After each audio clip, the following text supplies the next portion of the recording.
KJP is a very loyal servant here. She keeps coming out and trying to cover for the guy. Trying. She's trying to explain here because everybody's like, wait, what just happened? And you heard her as we opened the show.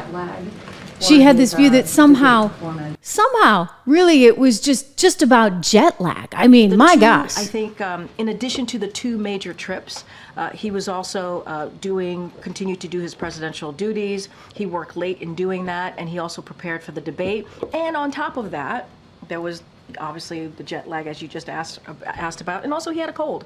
And you all heard directly, you heard from him during the debate. He had a hoarse voice.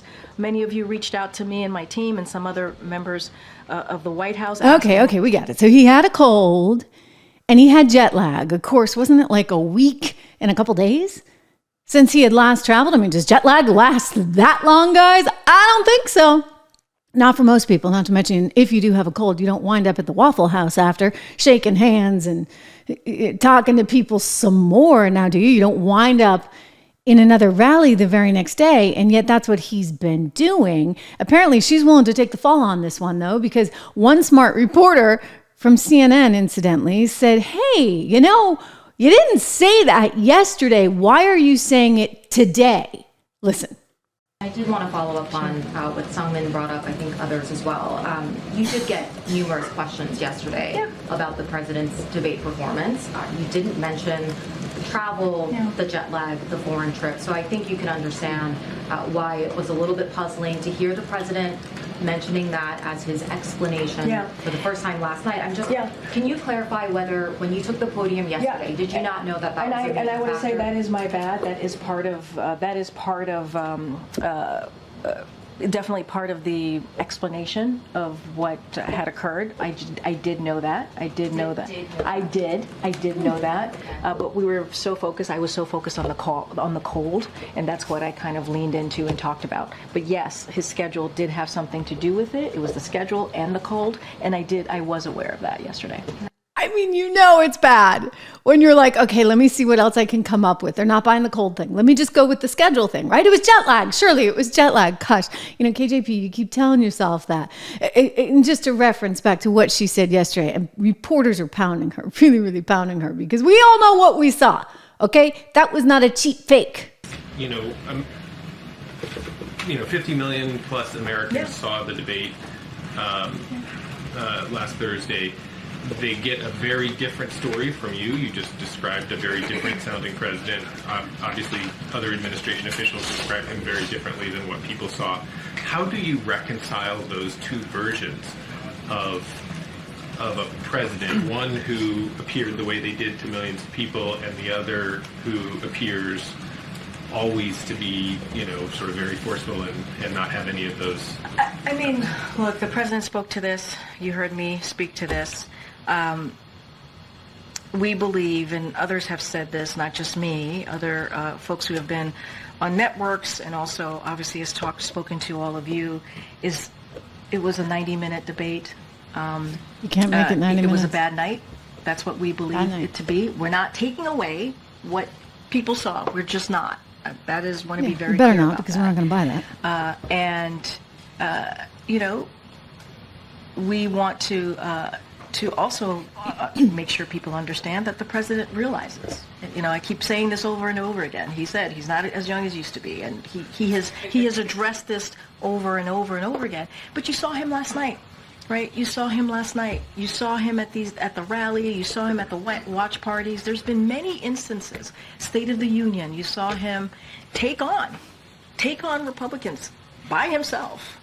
And what was happening back and forth in the State of the Union. There has been also many instances where the president has really showed his strength and resolute that all of you have seen and commented about it. And so I think we cannot forget that as well. And we also heard from President Obama, who himself has said his first debate wasn't great. He talked about that. This was more than not great. Debates aren't great. And so, look, we're going to continue to build on the unprecedented record by continuing to fight for the American people. That is our commitment, and that's what we're going to continue to do. Oh my gosh. Oh my God. You know, this was a whole lot more than not great. Okay. This was a whole lot more than just one bad night. It actually reinforces everything that we've been showing you here on the show, right? All of the slow walking. I don't show this a lot because I just don't like it. When he fell, for example, falling up and down the stairs on Air Force One, or falling when he's at the Air Force Academy graduation. I mean, it's bad, folks. It's really bad. And one of the first things that they say, I'm not a doctor, I'll qualify that, but one of the first things that you see and that they say is indicative of something like dementia is the gait, how someone walks.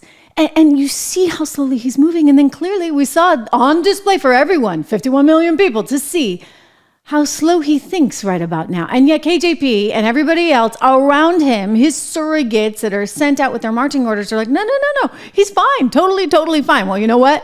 There's one guy over at CNN who did the debate and had to watch that painfully in real time after having defended Joe Biden and this administration. Well, now he's not having it anymore. Jake Tapper's finally realized what fake news really is. The White House also said today that the president is, quote, absolutely not thinking about stepping down. White House Press Secretary Karine Jean-Pierre said that President Biden is, quote, as sharp as ever, unquote. As sharp as ever, she said. She said that. But there... In other words, we're not buying it. Whatever you're selling, that the economy is great and that Joe Biden is as sharp as ever, we see through it. Even CNN sees through it. The polls see through it. The commentators everywhere, the columnists at the New York Times, I mean, they have an entire op-ed dedicated to why the president should step down. You get Tom Friedman, you get Frank Bruni, you get Patrick Healy, and you get Nicholas Kristof.